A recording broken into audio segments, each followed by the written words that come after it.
भाई कहानी लिखाई छोटी सी, पूरी सुन लेना। एक राजकुमार था,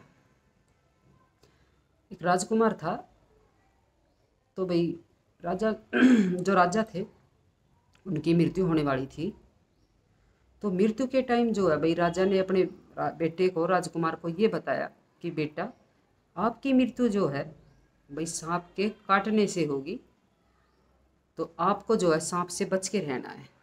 आप कोशिश करिए आप जंगल वगैरह में ना जाएं, और महल में भी भाई चारों तरफ ऐसी चौकसियाई चौकसाई रखें कि भाई कोई सांप अंदर ना पाए। मरते टाइम जो है राजा भी अपने बेटे को एक चेतावनी दे के गया, बेटा आपकी मौत जो है सांप के काटने से होगी, तो आपको सावधान रहना है। और इतना कह के और भाई राजा तो चल बसे।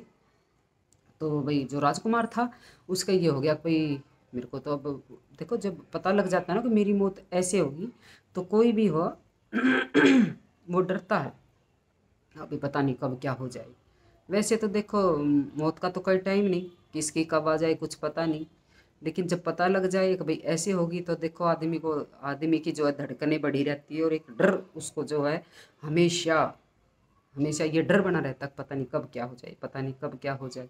तो भाई उसको ये डर था भाई पता नहीं कब सांप आ जाए और कब मेरे को काट ले। इसी डर में जो भाई जो राजकुमार था उसकी नींदें उड़ी हुई थी, बेचैन था वो, भाई पता नहीं कब क्या हो जाए। तो उसने सोचा कि ऐसे डर डर के तो मैं कब तक रहूँगा। वो सोचता है कि चलो मैं तो सब कुछ छोड़ छाड़ के और मैं जो है जंगल में जाता हूँ, जो जो होगा देखा जाएगा, और मैं जंगल में जाता हूँ। तो भाई जंगल में राजकुमार गया, तो वहाँ जो है भाई बहुत घूमा फिरा, बहुत घूम, देखो मौत तो थी उसकी सांप के काटने से, लेकिन कोई टाइम तो राजा साहब नहीं बता के गए ना उनको अब भाई इस टाइम पे होगी। तो वो घूमता रहा, क्योंकि उसको ये था पता नहीं कब आएगी कब आएगी, इस टेंशन में जब आएगी जब देखी जाएगी। तो वो घूमता रहा दाएं बाएं इधर उधर घूमता रहा, तो उसको जो है जंगल में एक कुटिया दिखाई दी। तो उसने सोचा भाई यहाँ कोई हो सकता है, कोई महात्मा रहता हो। तो उसके पास गया तो देखा तो भाई महात्मा जी थे। वो भाई महात्मा जी को उसने नमस्कार करी और बोला महात्मा जी मैं बहुत टेंशन में हूँ, और आप जो है मेरे को अपनी शरण में ले लो, मेरे को रख लो। और जो महात्मा जी थे वो बोले भाई मैं आपको क्यों रख लूँ भाई। उसने बता दी अपनी सारी कहानी कि भाई आप तो जो है राजकुमार हो, मैं भाई आपको कैसे रख लूँ, यहाँ तो भाई कोई आपके हिसाब की कोई सुविधा भी नहीं है, आप यहाँ कैसे रह पाओगे। तो उसने बताया कि भाई मेरी मृत्यु जो है सांप के काटने से होगी, भाई मेरे पापा जी जो राजा थे जो वो बता के गए हैं। तो वो बोले अच्छा भाई। तो उसने राजकुमार ने महात्मा जी से पूछा कि महात्मा जी कोई उपाय हो तो बताओ ना कि भाई मेरी जो है मृत्यु टल जाए। तो वो बोला कि बेटा मृत्यु तो देखो टलती नहीं किसी की, जिसकी जब आएगी चाहे आप कितनी कोशिश कर लो मृत्यु से बचने की, लेकिन वो आप चाहे कहीं भी बंद हो जाओ, चाहे 7 ताड़े भीतर बंद हो जाओ वो तो टलने वाली नहीं। जन्म और मृत्यु किसी के हाथ में नहीं, ये तो जब जिसका होना है, जब जिसको जाना है, ये तो होके ही रहेगी। तो उसने तो वो बोला कोई चलो ठीक है महात्मा जी, तो आप मेरे को कोई ज्ञान की बातें सिखा दो भाई, मैं जिससे मैं उनको सीखूं, उन पे अमल करूँ और मेरी टेंशन ख़त्म हो, मेरे दिमाग से ये निकले अक भाई मेरी मृत्यु होने वाली है सांप के काटने से। तो भाई महात्मा जी ने बताया कि बेटा मैं आपको 3 बातें बताता हूँ। एक तो जो है आप भाई सुबह उठ के जो है सैर करके आया करो, और एक ये है क्या थी भूल गई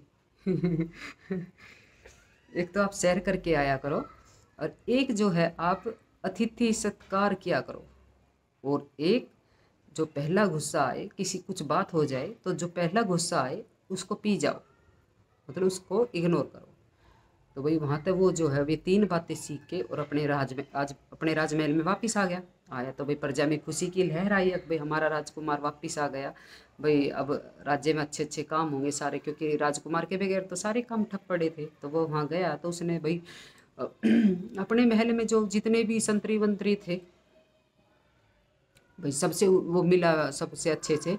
तो एक जाने के बाद जो वो सुबह जब उठा तो भाई वो भाई जो महात्मा जी ने जो ज्ञान दिया था उस पर अमल किया, और वो घूमने निकला। तो भाई वहाँ जो जब वो उठा जा रहा था जंगल में मतलब घूमने के लिए, तो वहाँ जो है एक औरत बैठी थी और वो रोने लग रही थी तेज तेज। तो राजकुमार ने पूछा भाई आप माता जी आप क्यों रो रही हो, एक बूढ़ी सी थी, आपको क्यों रो रही हो आप? तो वो बोली कि बेटा मैं इस राज्य की राजलक्ष्मी हूँ, मैं इस राज्य की राजलक्ष्मी हूँ, और मेरे यहाँ का जो राजा है उस पे जो है संकट आने वाला है। तो वो समझ गया। तो उन्होंने बोला माता जी कोई बात नहीं, जो होगा देखी जाएगी, आप राजमहल चलो, वहाँ रहो आराम से, वहाँ आपकी सेवा होगी।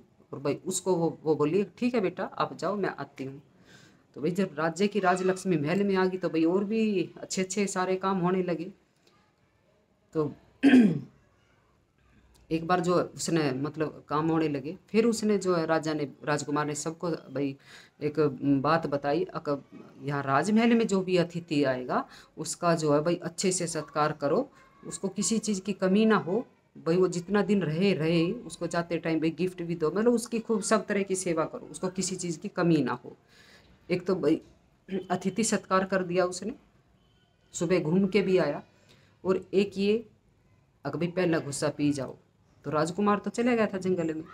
जो राजा की जो लड़की थी, राजकुमार की जो लड़की थी, वो भेष बदल के और रानी के पास आके खड़ी होगी। और राजकुमार ने जब देखा अब भाई ये तो कोई और है, भेष बदल के किसी राजकुमार की तरह वो लगी और आके रानी के पास खड़ी होगी। तो भाई राजकुमार को ये लगा हो सकता है ये कोई और राजकुमार है भाई, जिससे मैं यहाँ नहीं था, तो भाई हो सकता है राजकुमारी जो रानी थी उसके साथ, मतलब राजा के दिमाग में गलत आया। तो उसने जो अपनी तलवार ऐसे निकाली म्यान में से और एकदम से उसको भाई मारने वाला था, तो उसको एकदम से महात्मा जी की बात याद आई, अब भाई पहला गुस्सा पी जाओ। तो भाई उसने जो म्यान अपने अंदर कर ली और भाई उसका देखा, तो वो थी उसी की लड़की। उसको एकदम से फिर ध्यान से देखा तो बोला भाई आप कैसे? तो उसने बुझिया मैं देखना चाहती थी कि भाई आप इतने दिन में आए हो, तो भाई मम्मी के साथ जो आप किसी और को देख के आपको कैसा लगता है? तो भाई उसको याद आई महात्मा जी क्या, हाँ भाई पहला गुस्सा पी गया, तो भाई आज बेटी भी जिंदा है। तो फिर उसने जो है भाई महल के जो है चारों तरफ जो है भाई मतलब ये था कि भाई सांप कभी भी आ सकता है, तो उसने जो है भाई सांप के लिए जो है भाई दूध दूध के बड़े बड़े बर्तन वगैरह रखवा दिए, और भाई चारों तरफ जो है गुलाब के फूलों की ऐसे जो रास्ते में मतलब जहाँ तक हो उसका उसने किया, रास्ते में फूल वगैरह बिछा दिए। जब सांप आया भाई राजा को डसने का, राजकुमार को डसने का टाइम आया है, तो सांप आया तो भाई वो तो दूध वगैरह पीता हुआ आया, गुलाब के फूलों में से ऐसे लेट लेट के ऐसे ऐसे आया। तो भाई आया तो भाई राजकुमार के कमरे में, तो राजकुमार बोले कि भाई आप तो मेरे को डसने आए हो, आप डस लो। तो वो बोला कि नहीं नहीं मैं ऐसे कैसे डस सकता हूँ, भाई आपने मेरे लिए दूध के कटोरे रखवाए, मेरे लिए गुलाब, भाई मेरा इतना स्वागत करा, एक अतिथि की तरह आपने मेरा स्वागत करा, तो भाई मैं आपको कैसे डस सकता हूँ?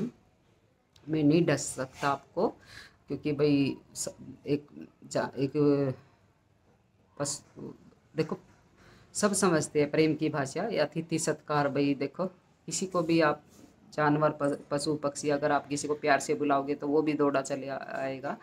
तो देखो वो एक सांप भी जो है भाई उसने भी समझा, हाँ भाई इन्होंने मेरा स्वागत किया है, और उसने मना कर दिया कि नहीं मैं आपको नहीं डसूंगा।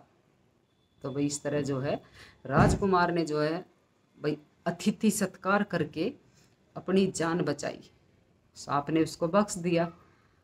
तो इसी तरह भाई देखो आपके घर कोई भी अतिथि आए, कोई और आए, तो आदर सत्कार तो देखो बनता है, और आप करिए आदर सत्कार भाई सभी का, जो भी आपके द्वारे आए भाई उनको अच्छे से चाय पानी खाना पीना, और अगर रुकना चाहे तो भाई रोक भी सकते हो आप, अगर भाई उसके पास टाइम होगा तो भाई रुक जाएगा। तो भाई ये थी छोटी सी कहानी, अगर आपको पसंद आई तो प्लीज़ लाइक शेयर सब्सक्राइब करिएगा। जय माता दी।